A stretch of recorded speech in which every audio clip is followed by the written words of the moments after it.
Retrospectors. What's up, guys? If you've been watching my channel, you know that I'm a huge Phantasy Star Online fan, and I figured I'd make this video and talk about how my journey begun, because Phantasy Star Online is one of those games for me that, you know, I'll stop playing it every once in a while, but it's a game I always seem to come back to. You know, I'll have my 3 or 4 months where I'm just playing the game very much, and then I stop playing it, I move on to other games, do other things in my life, and then it's only a matter of time before I come back to playing this game for another binge session. Now, if you see the photos that I'm putting up, yeah, I mean, that's me. I played this game when I was a kid, when it first came out. I was very lucky in the sense that my brother just kind of came home with this game one day, Phantasy Star Online on the GameCube. And I have the most memories playing this game in the summer of 2003. Now, I was born in '92, so I was 10 years old when we got this game. And I have a lot of vivid memories playing this game, you know, because to me, it was very new in the sense that I never really played an RPG before. I mean, the only RPG I played was Pokemon. I mean, everybody had a copy of Pokemon Blue or Red growing up, and, you know, I played Pokemon totally wrong. It was like a stealth game to me. I tried to, avoid trainers, and I never got very far in Pokemon. But in this game, you had a character that actually leveled up and got stronger, and you found new gear. I mean, to me, this was something it was unlike anything I've ever seen. And the only experience...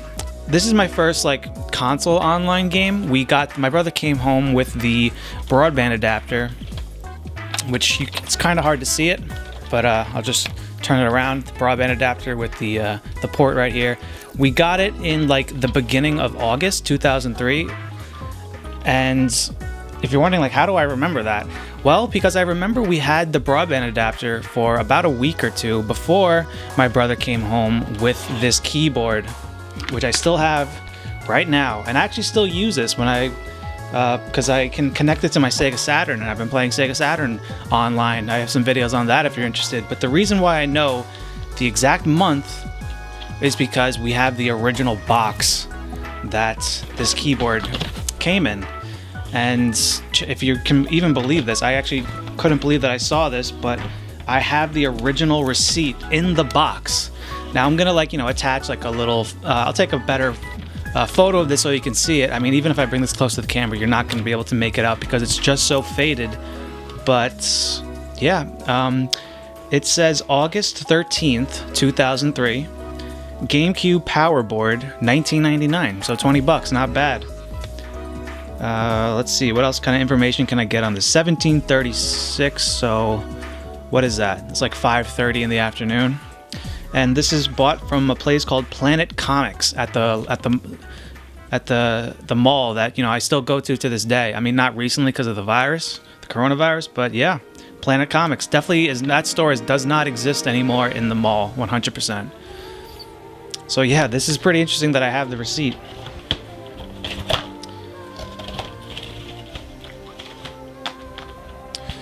Alright, so let's talk about the game, because, we got it, and me and my brother would play it, and we played a lot of split screen, and, I've recently been playing the Dreamcast version a lot, and it really blows my mind that the Dreamcast didn't have any split screen online. I mean, offline. Didn't have any split screen offline, and you could only fit one character on a memory card. I mean, I'll talk about the Dreamcast version later on in this video, because there's a lot of things about that version that really surprises me. But, something else I want to mention is we had these two friends that lived across the street from us, and there was the family that moved there when I was in first grade. They had two sons. One was my brother's age, and the other brother was my age, so it was perfect. We were like best friends, when we were very young, very, very young. So they would come over, and my brother, the older brother of those two, he really loved PSO, and the younger brother, which was my friend, really, he was never really into video games, but he would play with us. So it was a very common thing. The summer of 2003, with the 4-player split screen, we always played PSO, and it was always a good time. It was always because before PSO, we would play a lot of Mario Party and Mario Kart. And now we have an RPG where you level up and you get really invested in your character. It was a whole other thing, man. I mean, this was crazy. And we also had these other friends who were like family friends. I mean, I always kind of thought of them as cousins because, you know, they're like, we were just so close to them. And it was my brother, my father's best friend from work had kids who were also like, had two sons. One son was exactly my age and the other son was my brother's age. So it was like it's kind of interesting how that just happens with families sometimes, you know? Yeah, I just have a lot of memories, like images in my head, like flashes of image of being in certain living rooms. I can remember playing PSO in like 3 different living rooms: my living room, my family friend's living room, and my other family friend's living room, who was, you know, the cousin of the other family friend. I mean, it was a big game, especially at least for my world. You know, think about it when you're 10 years old, your world is very small. So when you have PSO in 3 separate households that you're aware of, because think about how many houses did you go into as a kid? It seemed like a much bigger game. Everything about this game just seemed really big to me. And, you know, I remember like seeing like the online mode and the menu screen, but, you know, as a kid, I don't know, I don't think I even put 2 and 2 together what it meant, because before playing this game online, the only online game I ever played was Half-Life on the computer. We got it in like 2000, or it might have been 1999, 2000. I was in like 3rd grade, 2nd grade maybe. First game ever playing online, and, you know, we played like all the mods. So pretty much between like 2000 and 2003, it was just only Half-Life and Team Fortress and Counter-Strike and Opposing Force. I didn't like Counter-Strike too much. It seemed too mature for me. I didn't get into Counter-Strike until like around 8th grade. And but anyway, that's enough talk about Half-Life. We're talking about PSO here. Okay, where was I? Let's talk about playing this game online. Let's get to it. I remember my brother when he came home with the broadband adapter. I remember my brother being very adamant on telling me. He said, make a new character. Don't go online with your original character. And by the time we both went online, I had a Raymar, you know, a human ranger that was level 49, and my brother had a human hunter, that was level 64. And I know this because I still have the characters on the memory card. So yeah, I mean, that's like pretty good. Like, think about it. For a 10-year-old, 11-year-old, no, 10-year-old, 11, no, I was literally 10 years old. For a 10-year-old to get to level 49, not really knowing much of what he's doing, I think that's actually like a pretty high level, you know, kind of, you know what I mean? And so, you know, I did what he said. And the reason why he wanted me to make a new character was because I guess he read on the internet that he probably read about the Dreamcast version, which I didn't even know existed back then. I didn't even, you know, I saw a Dreamcast like a couple of times in like a Hollywood video store, like on like a kiosk, like a demo unit. Other than that, I didn't know much about the Dreamcast. And but anyway, my brother said that, you know, oh, like there's hackers and you could lose a character. You can get hacked and just totally lose, like your character could get deleted. He ended up being wrong about that. Actually, you couldn't do that in the GameCube. I think that was a thing, again, in the Dreamcast version. But, so I did what he said, and I made a new character, and I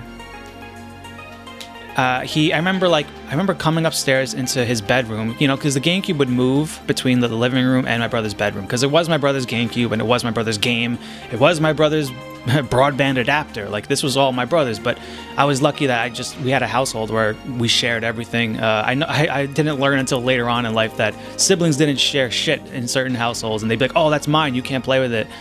I was very lucky with that. So yeah, I remember coming upstairs, seeing my brother playing PSO online. He had an internet cord in his bedroom, and he was playing online with the cousin of that family friend. And they were both, like, you know, they're low level because, you know, he made a new character. And I distinctly remember they were in Cave 2. I don't know, I just remember that. They were in Cave 2, and he was actually going to go to his house. And so he left the GameCube to me, and that's when he gave me the whole spiel on make a new character. Don't go online with your original character ever. Never do it. So I went online, I made a new character, and, you know, I had only watched my brother in Cave, so I didn't understand the lobby thing to me. So you know, you spawn in the lobby, and I do remember specifically spawning in, like, I think lobby 3. I think, because, you know, the game was filled up back then. Lobby 1 and 2, if you turn on your GameCube and try to go into a ship and a certain block, you would never spawn in lobby 1. Very rarely lobby 2. I guess it depends on the time of the day.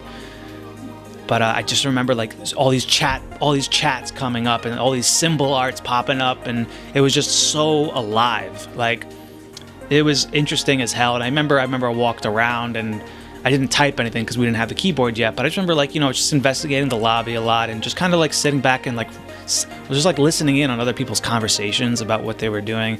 And then, you know, I eventually went to the counter and I eventually figured out that I had to like join a game and all that stuff. But I must have spent hundreds and hundreds of hours over the years playing PSO, just sitting in the lobbies and just talking to people, making little symbol arts, and being hopeful enough that, you know, someone with a really cool symbol art, I was able to capture it and save it for myself. I mean, people used to just like talk about random stuff. And, you know, I was familiar with like AOL chat rooms and AIM chat rooms, but they weren't things you spent more than like 10 minutes in. You know, it's just kind of weird with all the people saying ASL, age, sex, and location and whatnot. But man, you know, with PSO, you had like a person, that like an image of a person with their unique characters. You had an image of the person while they talked, and you could, you know, exchange guild cards. You basically had like a friends list. I mean, man, like this game really was ahead of its time. It's just insane. Like, it was my first game that I ever really like made friends in. Like, I was actually social in this game. It's just amazing that, like, just this game really captured lightning in a bottle. I mean, especially for the time that this game came out in, there was nothing like it at all. And I'm honestly willing to bet that for the Sega Dreamcast community in particular, I doubt the online community would be even alive to this day if PSO never even existed. So I joined some random game, and this is something that I'll never forget. I load up in Pioneer 2 and I go to the bank. I'm just walking around. I see the bank, and from a distance, I'm walking towards the bank, I see there's a shit ton of red items on the ground, like an insane amount. So I go over to them and I'm like, all this shit. I'm just picking them up and picking them up, and I'm like going crazy. I'm like, oh my god, I can't believe it. And it turns out like these weren't like crazy rares. Like it was like probably Dragon Slayers and Varistas and Disca of Bravemen, Disca of Liberators, whatever the shittiest cane is in the game. Like just a bunch of to me it was amazing. But now that I've played it so much, I mean, these were just junk rares that were probably duped. Most likely were 100% duped. Yeah, I mean, it just blew my fucking mind, man. It's like certain emotions that you feel when you're a kid, like you're just gonna remember that shit for the rest of your life. Like it's crazy, like just how excited I got when I saw just a fucking sea of red boxes. Because what did I find red boxes on the offline?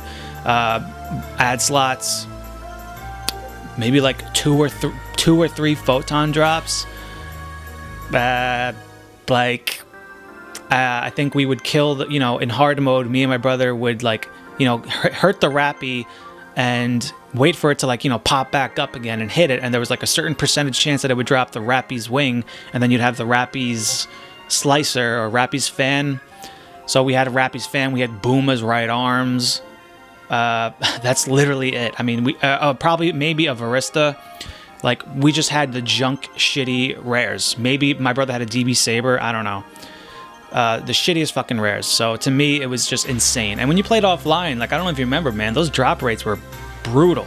Like, when I saw a red item offline before we went online, it was just such a huge deal. I mean, even online, I mean, it never stopped being a huge deal. Don't get me wrong. But yeah, and I remember I played it, and I played like pretty much all day. And I remember my brother came home from his friend's house. And I couldn't wait to tell my brother. I was like, Chris, you got to see all this stuff I got. I went into this room and there was like all these red items. And I remember my brother being like, you didn't pick any of it up, did you? And I'm like, yeah, look, come show you. And my brother was just not impressed at all. I mean, my brother was, I guess what you would call nowadays like a purist, And also, I just don't think... I think he was just misinformed. Like, he thought that, because whatever he read on the internet at the time, he thought that I was going to, delete, I was going to ruin our memory card. I was going to ruin everything about the game. He thought he was going to lose his character. he really was paranoid as hell that I was gonna glitch something up with with all the rumors that were going around that he must have been reading on the internet. And sure enough, nothing bad ever really happened. Nothing ever happened. So I'm playing online. I would watch my brother play online, and you know, you just kind of like discover things about the game as you go along. Like I remember like when the first time I heard somebody use a disc, and this is something that doesn't exist in the Dreamcast version, is there's these things in that you can use called discs, and it just basically changes the music. And the cool thing about it is it doesn't change the music just for you, it changes the music for everybody that's around. So it was really cool that like I would hear like the wedding theme song out of nowhere. I would hear like, you know, just other music, and I always thought that was really cool, and I really do miss that in the Dreamcast version, because that's what I've been playing a lot mostly now. So, you know, 6th grade, I'm entering middle school at this point, and PSO and Half-Life are pretty much my life. These are the two games that I'm playing a lot of. And I don't know if this worked differently in your middle school, but in my middle school, we had something called homeroom, and then periods like 1 through 9, or I think it was 1 through 9, yeah. We had, you know, periods throughout the day. And homeroom, which was interesting about homeroom, was you had the same homeroom class 6th, 7th, and 8th grade. All throughout middle school, you had the same homeroom class with the same students and everything. So it was the only class throughout all of middle school that was stayed consistent. So you would like become good friends with these people because, you know, every year you have different classes, different students in each class. Homeroom was consistent, and I met somebody named Evan, and I don't remember how we got into this conversation, but it turns out that he also had Phantasy Star Online, but he did not have the broadband adapter. He did not have an online subscription. So we became friends mainly because of PSO, and he would come over and bring his memory card over, and we would play PSO, and we would play a lot of Sonic Adventure 2 Battle. I remember we would like do the Chow races and stuff, and his Chow would always just kick my Chow's ass. But yeah, I had a lot of fun playing with him when bringing his memory card over, and I used to just bug him all the time, like, dude, you gotta get online. You gotta get online. It was something I just bugged him with forever. And if you can see this photo, I'm gonna show somewhere on the screen, you'll see me sitting there with my dog, my keyboard, and a phone in my hand. And that phone is me talking to Evan. He eventually did get the online. And this just started this whole thing of addiction. Now I had a friend that to play this game with, because believe it or not, my brother actually didn't get as addicted to this game as I did, even though it was his GameCube, his keyboard, his online subscription, everything was his. I was the one that got addicted to it. And it just became a thing. Like, anyway, every night around like 6 or 7 o'clock at night, every school night, every day of the week, Evan would just call me, and I would call him back too. And we would just play PSO until like it was time to go to sleep. It was insane, like how much we played. And since we had each other, we were kind of like feeding off each other's like addictions, and we were just fueling each other's addiction. And it's just crazy to think that I even found somebody that had Phantasy Star Online on the GameCube. Because even back then, in 2004, 2003, when you told people, oh yeah, I was playing PSO, I was playing online on the GameCube, everyone would scratch their heads and be like, what? You could play online on the GameCube? Nobody knew about that. Seriously, nobody knew about that. I remember like I had like some Medal of Honor game on the GameCube, and my friend had the same game on PS2, and that game had online. I mean, there was so many games on the GameCube that I had that on other consoles like the PS2 or the Xbox, it would have online. And I remember thinking, God damn it, that really sucks. I still don't know to this day why it was that. I mean, they had the broadband adapter, like the hardware's right here. Like, why didn't they utilize this? Why isn't there more? Why? What's the reason for it? Why did Phantasy Star Online get a pass to go online when no other game did? The games that had the online features on other consoles. I still don't know why that is. Alright, so let's talk about the economy of PSO and what that was like, because that's a whole thing right there. I could make a whole separate video talking about this if I wanted to. But, so yeah, like I said, you know, my first time going online in August 2003, I don't know exactly when the servers were activated. I don't know if PSO, like, you know, we got this game in, like, June of 2003, and I don't know if the online servers were like, you know, like available right away. Maybe they came later. I don't know. But, you know, we went online in August 2003, and I saw all those red items. And, you know, when I think about it, I didn't have any duplicates. I'm sure they were duplicates, but usually when you dupe an item, you would see like like 3 or 4 of the same item on the ground. But that's pretty much how it started. I mean, duping was a thing very common, extremely common. And duping was something that, it was just a glitch. Like, you could do a glitch. You know, you gotta like go to the shop and do all these things. And when I was a little kid, it seemed really complicated, and I actually never learned how to do it. But guess what? My friend Evan, he learned how to do it, and he did it pretty good. So anytime I needed something duped, I would just go to him, and he would do it for me. But yeah, duping was just like, it was very common. And I know, because I've been playing online, you know, on the Dreamcast, and I actually recently got not recently, like a year ago, I got my GameCube online again, and I went online on Schthack, and it seems like everybody's very against duping, very against hacked items, very against all that stuff. And I guess I can understand nowadays, because it's, you know, the game has been out for so long, like why cheat now? But back in the day, I mean, it was the meta, I guess you could say. Like, it was very uncommon that, because here's the thing, here's how it would work. All 4 people would be playing PSO, we'd be playing online. If you found a red item, which was very rare, but when a red item dropped, the first thing that would happen is all 4 of us would just run to it. And when you didn't get it because someone else picked it up before you, you would say, "What is it?" This is just like the procedure. This is what happened all the time. "What is it?" And then that person would respond and say, "Oh, it's this." And he'd be like, "Oh, wow, can you dupe me a copy of that?" And he'd say, "Sure." And then he'd put his telepipe down and go to the bank and do his thing. And the cool thing about duping was you didn't have to even go offline to do it. You could do the glitch while online. And you could actually tell who was duping, because they would just be walking in a certain pattern, and you would just know after playing like who was duping stuff. And sometimes like they didn't know how to dupe, and they would just drop it for you, and you would dupe it yourself. I mean, it was like the sense of community was very like intact then. And I think you got to remember that this is 2003, 2004. Online gaming is still not really too mainstream yet.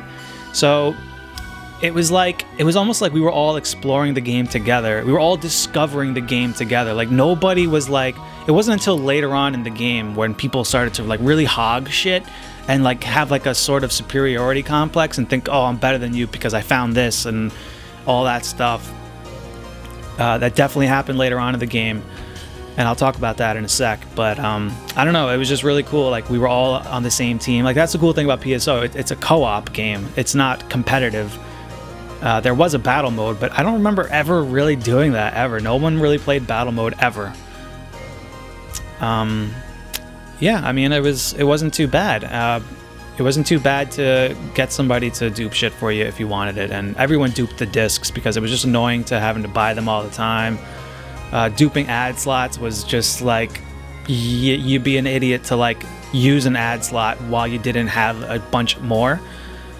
But yeah, whenever, I mean, I don't want to go too forward into my story, but basically every time I had something good, I would give it to my friend so he would have a copy for himself because he could dupe. All right, so let's talk about some rare gear, because, you know, the BKBs, the Monkey King bars, the TJ swords, the Lavis cannons, the double cannons, the Gold Millas, the Frozen Shooters, the Striker of Chows, the Cycle Wands, these were all gears that were starting to like really pop up in 2004, and I would see people using it, and I quickly learned that this is some of the best gear in the game. And, you know, it wouldn't be too easy to get, though. You know, people were, like I said, people, like, when they got certain gear, like, they really thought who the hell they were. And I remember, like, if you wanted, like, just a one TJ sword or, I don't know, some other really good weapon, like, you'd have to, like, you'd open something called the trade window. Another thing that didn't exist in the Dreamcast version, it's just crazy how much of a jungle the Dreamcast version was. And, so yeah, you'd have to trade like a bunch of stuff just to get like one good thing from another player. And I'm sure like they all duped it anyway. I mean, it almost became a game of collecting stuff. I don't want to go too fast forward too much into the story because I was going to talk about this later. But once like I had already done everything you could do in this game, it really just became about collecting everything in the game. You found if someone had something that you didn't have, you would ask them for it, try to dupe it, trade them whatever the hell they wanted for it. And just like have it, even if it was for like a force and you don't even like using forces like me, you'd still want it. And I'm pretty sure I have like a copy of like everything in the game on one of my memory cards, like in like a storage character. Anyway, so we'd have all this cool stuff, and I just had my one character that was a ranger. My friend had his one character that was a hunter. So, we would have to still level up. We would have gear that we still couldn't even use. So we like if we ever got the BKB or the TJ sword, I still don't think we were even high enough level to really use that stuff. But eventually we did get to a high enough level and we were using it all the time. And we would never stop using that shit. But now I need to talk about the hacked mags. And I still have the very first hacked mag that ever went into circulation was the Pushin' mag. And it was level 1300. The max level is 200, so 1300 is pretty good. And there eventually did get other mags that were level like 1304 and 1308, but I think it like stopped at 1308. I never saw a mag higher than level 1308 back in the day. And I remember like when I got this hacked mag, this level 1300 mag, I specifically remember like, was showing it to my friend Evan, and I told him like, dude, make a bunch of copies of this shit, like do it. Keep one for yourself. And holy shit, man, that like when the hacked mags came out, that like lit a fire under our asses. Like I don't know what got into us, but we went from being addicted to PSO to being ridiculously super addicted to the game, that we would like make new characters and we would transfer all our good gear to them, and we'd be like level 1 with a level 1300 mag, and we could equip like almost anything in the game, and we would have like a 4-slotted frame with like 4 god powers, and we were just fucking like so strong. We would do like maybe 3 or 4 TTFs and we'd already be level 20. We were just boosting and boosting and boosting, and we were just fucking just TTFing. We probably put like 1,000 hours into just TTFs, like minimum 1,000 hours. And I actually remember this was a thing that everyone used to talk about. They'd be like, oh wow, imagine if there was a TTF for episode 2. Like how cool would that be? And it was something that we always people would just talk about. And guess what? Eventually it did come out. And I don't know if people realize this, but Respective Tomorrow, I think the name is, RT, that wasn't like out at launch. That 100% wasn't out at launch. That was something that came later on in the game's life cycle. And holy shit, I remember, man, when RT came out, and just you would go to like you spawn in the lobby, go to the counter, every single room was RT hard, RT very hard, RT ultimate, RT legit. What does legit mean? Okay, so by mid to late 2004, I guess would be the proper time. This word legit started popping up, and basically I guess the game was just starting to get, the hacked mags came out, everybody was starting to use the meta of BKBs and TJ swords and Yasminkos and Gold Millas and all just the good stuff in the game, that people were getting fed up, and there was like a small minority of players that would make rooms called legit normal, legit TTF, legit trading, legit mag feeding, legit whatever.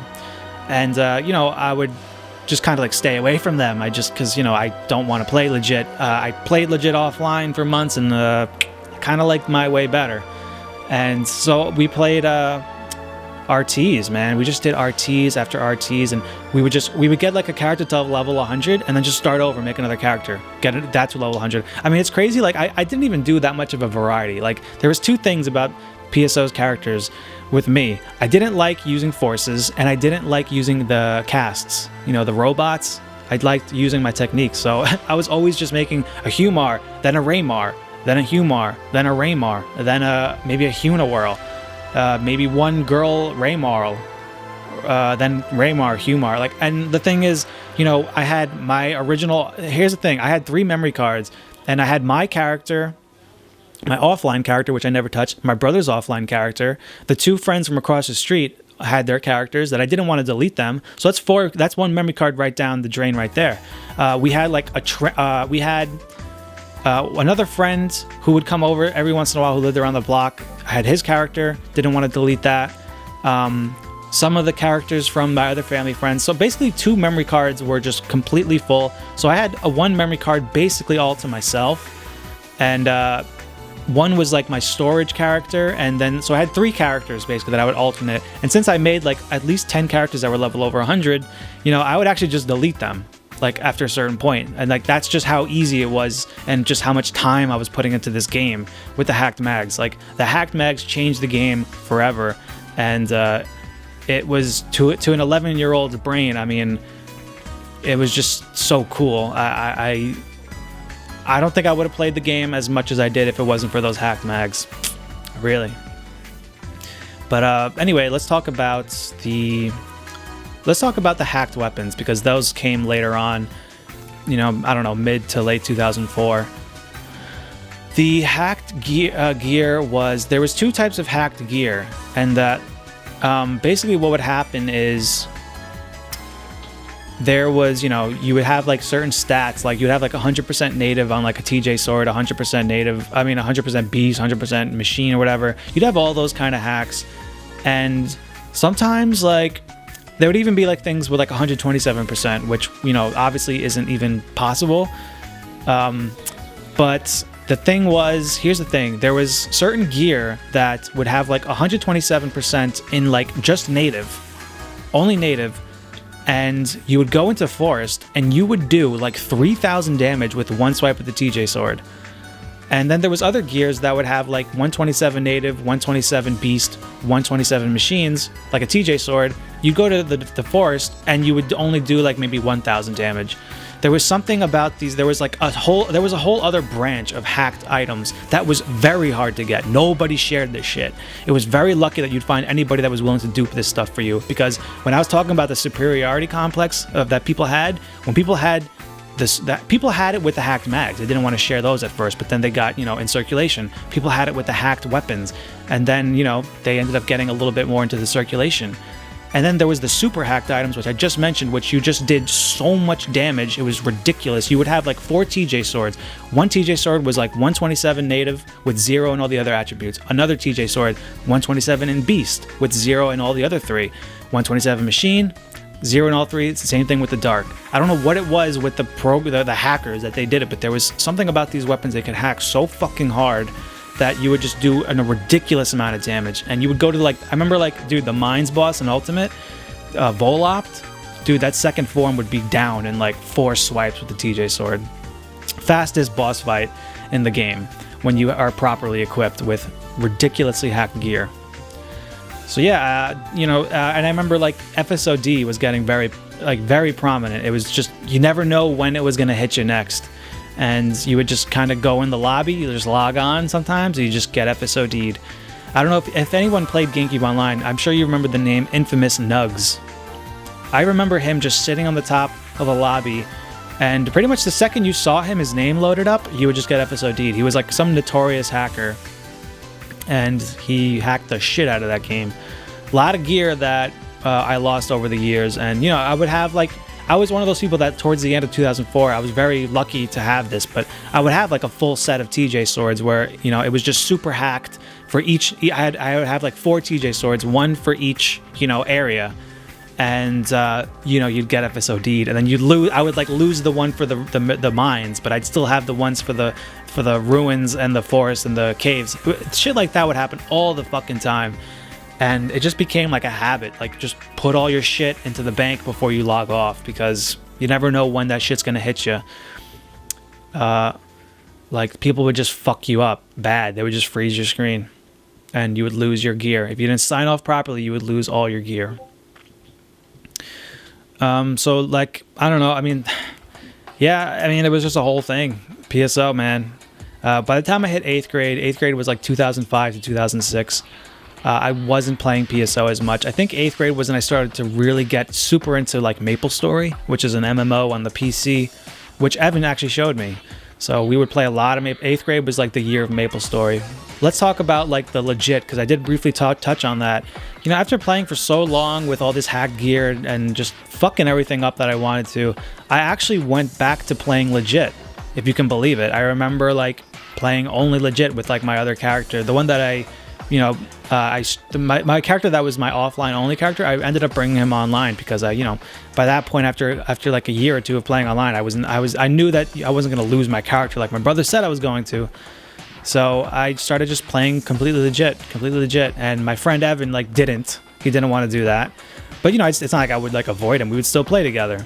I just wouldn't accept any gear from him or anything like that. And I was joining those legit only rooms, and it became a phase where I only played legit. And by that time, PSO, we stopped playing again, and PSO Blue Burst came out in the summer. And there's two problems with PSO Blue Burst. One, I could not transfer my character over, so I had to start from scratch. And two, Evan never got it. Like my buddy, who I played over probably 2,000 hours of PSO GameCube with, that we played so much, and we made friends together, he was not with me at all. So I was all by myself.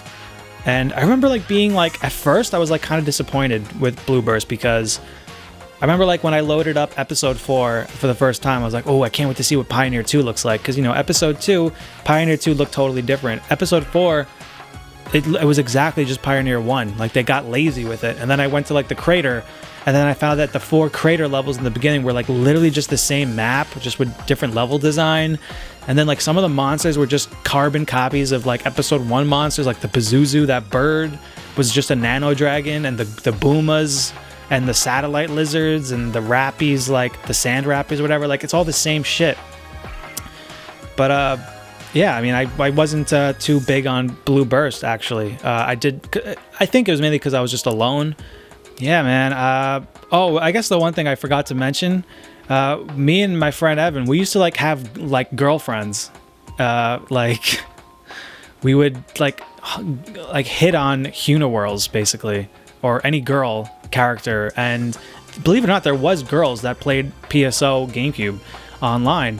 I remember Evan actually got so close to one of these girls that he met that she would I don't know if you remember AIM back then, instant messaging, but he got her AOL screen name, and I remember her sending him nude photos. Because here's the thing, what we do with the girlfriend thing, you would always ask the girl, how old are you first? You got to be the first one to mention that, because we were 11 years old, 12 years old. So they would always say 15, 16, 17, 18, 19. And then you'd be like, oh yeah, me too. You just whatever age they said, you're like, yeah, me too. I'm that age too. And then you would obviously dupe a bunch of hacked gear. You'd give them the best gear in the game. You'd treat them like fucking queens and shit.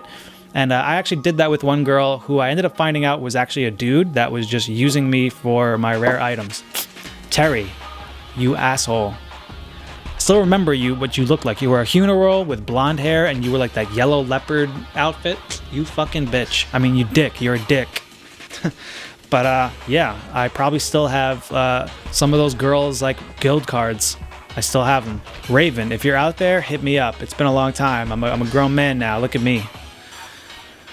So let's talk about the private servers, because we from 8th grade, pretty much between 8th grade and 9th grade, no PSO in my life. I was just doing other things, playing other games and stuff. And then when I was in 10th grade, 2007 to 2008, Schthack came through for the first time with their PSO Blue Burst private server, and I got straight on that shit, because I think at that time, I think the official server was actually gone. I think. Maybe it wasn't, but I don't know. I just knew that it was free, and my friend Evan was now with me again, and I had my friend again, and we played the shit out of Blue Burst on Schthack. And then I remember I have another distinct memory of me and him in my basement, because I would be on my computer and he would be on the other guest computer we had, which were pretty much right next to each other. And I have this distinct memory. We downloaded this program called a mag feeder, and all it literally was just an alarm clock. It didn't do anything. You would just have to set the timer, so once every 3 minutes a noise would come up, the alarm would set off, and you'd be like, okay, it's time to feed your mag. I distinctly remember us both sitting in the shop while watching Rocky 4 on the TV and just mag feeding. Another little memory that I just remember having. And so yeah, we played it a lot, and then we stopped playing and we moved on to other games. Then we came back to it months later, and it turned out all our characters were deleted. Schthack had this thing back then where, like, if you didn't log in after 2 months, your character would be deleted and gone. So yeah, we lost our characters.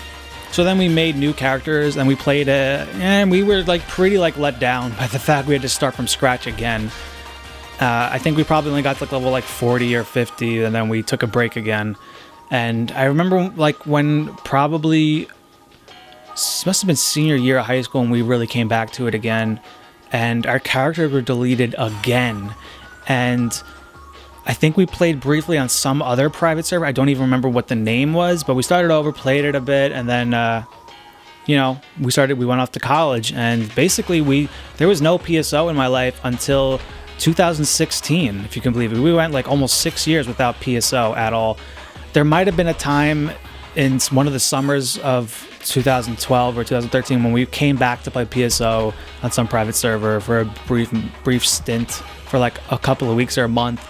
But there's no memories that come to my mind. I really just doubt that the reason why I bring that up at all is just because I really just doubt we went 6 years without playing PSO. There had to have been some point where we like came back and were just playing. It just had to have happened. But I just remember that in 2016 was when we started was like our next time where we got really into a PSO again for the first time basically since Schthack first came out with their private server in 2008. I don't know, it might have even came out earlier in 2008. But that's when we played it a lot. Like we got to like at least level like 100, maybe even like 110, 120ish. But yeah, so 2016 was when, you know, we're obviously out of college now. We're a bit older and have a bit less time on our hands. So my friend Evan found this server called Ultima, and I said, okay, fuck it, let's do it. And the cool thing about Ultima, which I gotta say, thank God that it had this feature, but it had like I think triple XP or something. It was like a modded server. And at the time, Ultima was actually the most popular server. I know Affinia is like the popular one now. I don't know if Affinia existed in 2016, but if it did, I just know Ultima was, because that's why Evan picked Ultima, was because it had the most people online. The fact that it had triple XP was just like a byproduct. It's not like we went to that server because of it, but thank God it had it, because holy shit, man. After like all these years of starting over, making new characters, starting from scratch, like that's kind of exactly what we needed. And like that's what fueled us. That little boost is what fueled that addiction. And holy shit, man, we played so much of that game. I think there was like a solid like 2 months of us just playing every fucking night and making friends and networking and trading and actually hunting for gear. So yeah, we play a lot of Ultima. I mean, I even went on my character just a couple of months ago just to see if it was still there, and it is still there. I have like a level like 165 Humar with like, I have like some good shit too. I got like a red sword, I got double cannon, I got a full power mag, angel wings. I have some discs that were exclusive to Phantasy Star Blue Burst, like the music discs I'm talking about. And I think I had like even some of the heavenly units, and I think I even had one of the Centurion units. And if you're wondering what a Centurion unit's, basically like if you're familiar with Dreamcast PSO or GameCube PSO, you know that God was the highest unit. God power, God HP, God body, God battle. Phantasy Star Online Blue Burst added another unit that was even better. Heavenly power, heavenly body, heavenly battle even existed. Heavenly whatever. And Ultima added like its own custom branch of units called Centurion, which Centurion, like if you had Centurion HP, Centurion power, you were fucking like set to go. And I remember like I had like I think one Centurion unit on my account that I remember. I don't know which one it was, but I just know I had at least one. But yeah, man, Ultima. Ultima seems like it's pretty dead now, but whatever. I guess like if I was gonna play PSO game Blue Burst, I mean, I guess I would have to start over again on Affinia. But shit, man, I'd rather just play an because Affinia is the one to go to now. There's so many players compared to Ultima. Whoops, my camera actually shut off. I do want to talk about Schthack Online on the GameCube in 2019 because I remember back in the day. in like 2008 or so when we were playing Schthack on the computer, and I knew that you could get online with your GameCube and your Sega Dreamcast, but you know, since Blue Burst was just all the buzz, I didn't really bother with it, and you know, I just totally forgot about it until I had joined the PSO subreddit, and some guy was like streaming on Twitch or something, and he posted a clip of him getting like an error disconnect message, and when I saw that message, it just like brought me back. I was like, wait a minute, this guy, is he playing on GameCube? And I messaged him, and it turns out he actually was playing on GameCube, and he told me he was playing Schthack. I was like, oh, Schthack, wow, that's still a thing? That's crazy. And I made a couple of friends. Like, it was cool. I mean, I actually made a friend that lives 15 minutes away from me. Like, it's insane to imagine that a dead GameCube game, super fucking niche, and now it's online 20 years later, and I met somebody who lives 15 minutes away from me. And I've already gone out. I've played lots of other. I played Rocket League with him. I was playing COD with him like about a month ago. He's a cool guy, and I'll probably meet him soon. Like he's just a chill dude. I mean, him, we're both into retro gaming. I mean, I consider him like an actual friend. So yeah, I mean, I still got super addicted to Schthack, and I remember like I would log on every once in a while, even though I wasn't like, you know, I was kind of like, you know, moving on to other games. And I remember logging in once, like just for fun in like November of 2019, and there was like 30 people online, and I was like, what the hell? How did the player base basically triple in like 6 months? And the reason is because PSO, if you wanted to play like on your Wii, you needed a copy of the game to do so, and you had to use something called de-evolution. But it turns out that just, you know, hacker technology, like they updated it, and they found a way that you could use something called Nintendo a homebrew app on the Wii, where you can basically just play it with a ROM, get a ROM of PSO, and you can play it. You don't need a physical disc, because the thing about Schthack PSO that's so fucking cool is that you could play it on PC, you could play it on a Wii, you could play it on a Wii U, you could play it on a GameCube. 4 different consoles you can play it on, and you can all play together. I could be on a GameCube, you could match with people, I could play with people on a Wii or a Wii U or a PC. It's awesome. So the player base just shot up, and it's awesome. It's really cool. Yeah, so I was, you know, I got back into it, and then, you know, I didn't get this. I bought this game in 2005 when I got my Dreamcast in 2005. And I got to like level 6 and whatever, but, you know, I wasn't going to play offline by myself. And, you know, wasn't going to happen. But April 2020, I got the Dream Pie. I hit up PC Wizard and got the Dream Pie from him. If you're curious about getting your Dreamcast online, which you should be, go to dreamcastlive.net and get your shit in order. Go to the shop, get everything, like, fucking get that shit online. I've been playing Phantasy Star Online on the Dreamcast for the past couple of months now, and I have videos on that if you want to watch. And shit, man, Dreamcast PSO is a fucking jungle. It's a fucking jungle. You got hit materials, things those did not exist ever after Dreamcast. I guess they realized that was just crazy. Hit materials, you got hunters that can use shift into band. Humars can use shift into band, and like reverser, and I think some other classes can even use like Majid and right and grants. And it's just crazy. Like that game is so not balanced. Like, I don't know, it's just crazy. I mean, there's no ad slots in Dreamcast. If you as far as like slots go, like you just gotta find an armor with slots. There is a custom quest that lets you add slots, but it takes a lot to get it going. There's a lot of things about the Dreamcast version that's crazy. I mean, the fact that there's no episode 2 is just crazy. And I was actually really surprised. It's like, there's not a lot of gear that I'm missing from episode 2. I guess the BKBs, I miss those. But like everything else is pretty much in there. I mean, it's really just the episode 2 levels that I miss the most. And like Tower. I mean, even though I've already spent like over 1,000 hours on Tower on GameCube, so I don't miss Tower too much. But still, man, it would just be nice to have. But obviously, you know, there's no episode 2. There is like a quest in Dreamcast where you can do the temple from episode 2. I think you could even do the spaceship. I think that's possible too. Not really sure. And but yeah, I mean, that's the game I've been into now, and I had to start from scratch again. And holy shit, man, I must have had to start from scratch like 7 or 8 times over the past like 15 years. It's crazy, and it just gets annoying as hell. And that's probably part of the reason why I don't see myself playing on Affinia anytime soon. It's like, God, I just want to remake my character again. I'm sick of doing it. As much as I love PSO, man, it's just, I don't want to remake my character all the time. But anyway, my Dreamcast character is like in the 90s now. So, still can't do shit in Ultimate. So I'm still like kind of doing, you know, V-Hard TTS and whatnot. But I hope you enjoyed this video, and I hope you enjoyed, I hope you realize, you know, like, just what a big game this was, at least to me. And I know it was to a lot of people, because I've met a lot of people who are playing PSO on Dreamcast that never played it back in the day. Like me, I didn't play Dreamcast back in the day. I didn't have a Dreamcast.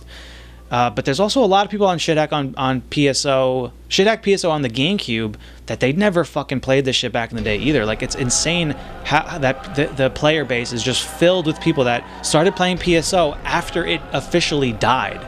And that just shows how good this game is, man. Like, seriously. For me, it's not only is it a good game, but my interest is definitely rooted in nostalgia. My current interest. I mean, obviously, back then it was just a crazy awesome game, and it still really is. I mean, I got PSO 2. I put like 30 hours into it. I'm like level like 53, and I don't know, PSO 2, man, it just doesn't have that charm. It's missing that charm, that like connective tissue. It's missing it. I don't know. PSO 2, it's just too grand of a, I can make a whole video talking about why I don't like PSO 2. Maybe I will. But it's not that I don't think PSO 2 is a bad game, but I do think that, and similar to Phantasy Star Universe, I remember when Phantasy Star Universe came out, I didn't like it, because we all had the free demo on the Xbox 360, and that was a really cool demo, by the way. You could play online with the demo, so I don't know. I mean, Phantasy Star Universe was just so different. They added different shit. I remember, like, you had like ammo now. I don't know. There was too much different going on, and I couldn't get into it. And PSO 2 is kind of like, again, it's just so much different shit, and it just doesn't. I don't know. I'm not a big PSO 2 fan, and it really does feel like how I really just didn't like PSU. It's like deja vu. PSO, man. I mean, it was such a big part of my childhood. Like, I know this is a game that people love, and I'm glad, because you really should love this game. I think I just took it to like some other level of being in love with it. I think it's a combination of a bunch of things. It's a combination of my age, being 10, 11, 12 years old. The fact that it's my first online console game. Like, dude, this is think about that. My first online console game was PSO on the GameCube. Like, that's a hell of a game to start with. And 3, it's also just the time this game came out was the early 2000s. Like now we're used to playing online RPGs all the time. Like, it's just, we're used to it. We're taking it for granted. But back then, PSO, there was nothing like it. There was no online games really like this at the time. Like, Monster Hunter probably wouldn't even exist if it wasn't for PSO. And I'm a huge Monster Hunter fan. I'm not talking shit about Monster Hunter when I say that. I love Monster Hunter.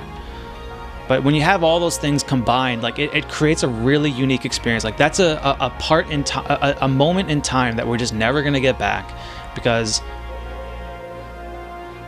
it's just, we just live in a different world now. It's just not. It's gonna be, this game now probably would feel too samey. Like, I don't know. It's just a combination of all those things, man. It's a very special game to me, and it's 100% like in my top 3 favorite games of all time. I still would have much rather preferred this game to get a proper remaster than ever got PSO 2. I don't actually think that it's impossible for PSO 1 to get a remaster. Like, maybe I'm being overly optimistic, but considering all the remasters, games that are coming out, like, game companies are aware that nostalgia is huge. I mean, don't get me wrong, it might be 5 years from now, it might be 10 years from now. I just really wouldn't be surprised if PSO 1 gets a remaster. I mean, all they have to do is include episode 1, 2, and 4. They could include episode 3 if they really wanted to. And just make it have better graphics. And I guess they could change a couple of things with balancing issues if they really wanted to. They don't have to. But, I mean, shit, man, you don't have to change much. You really don't. Put this game, remaster it, and put it on whatever modern console that's going to be out in the future. Just shove it out there. It's going to be huge. And I would just play the fuck out of it again. I would start brand new, because and I wouldn't mind. I love this fucking game, and if you're into PSO and you enjoyed this video, I recommend subscribing, because there's just going to be, I've been uploading videos of me playing PSO on the Dreamcast, and it's only a matter of time. If you look at my Twitch, which is twitch.tv/retrospectors, you'll see that I already did stream some videos of me playing GameCube online on the Schthack. I didn't upload any of those to my YouTube yet, but it's only a matter of time, man. It's fucking PSO. When I play Schthack on PSO, I pretty much just play episode 2, because I'm playing so much episode 1 on Dreamcast. But that's all I got to say about PSO, guys. Tell your friends about PSO. Tell your friends to buy a Dreamcast. Tell your friends, if you have a Wii, like, yo, like, most people have a Wii. And if you don't have a Wii, you have at least a computer. Just play Phantasy Star on the Schthack version of GameCube, and like, just give it a shot. I mean, if you made it through this long into the video, you're probably already playing PSO now. I doubt you're like someone that just stumbled upon this video and watched this really long video. But it's a really good game. I love this shit. That's it. That's all I got to say. This video's probably I wonder how long this video's gonna end up being. I didn't expect it to be this long. Oh, and something I do want to mention, just because why not? But Nintendo DS. I've played Phantasy Star Zero, which I played it back when it first came out, launch, and I played it online. And I've been playing it online recently. I have videos on me playing this online recently, and there's a whole Discord out there if you're curious about it. And the reason why I bring up Phantasy Star Zero is because it's the only other Phantasy Star Online game. It's the only other Phantasy Star game that's rooted in Phantasy Star Online lore. Okay, Phantasy Star Portable 1 and 2 on the PSP, those are rooted in Phantasy Star Universe's lore. Phantasy Star Universe is not connected to Phantasy Star Online. Phantasy Star Zero on the Nintendo DS is connected to PSO. Phantasy Star Zero takes place on the planet that was evacuated in Phantasy Star Online. There's a whole game, a whole adventure there. And it's a good game, and it has 4-player online. You feed your mag, you hunt for gear, there's boss fights, there's areas. It's basically just a watered-down version of PSO. And for a DS game, though, like, it's really, really good. And there's a Discord out there for it, and it's just watch the video of me playing Phantasy Star Zero, and check the description, and you could join the Discord, and I'll help you connect and whatnot. Big Phantasy Star fan here, and I've played, all 4 of the Genesis games, and I love the Genesis games. I got to stop talking about lore. I'm about to go on a whole tangent on Phantasy Star lore. But yeah, I'm just gonna end the video here. Phantasy Star Online is fucking awesome. Bye bye.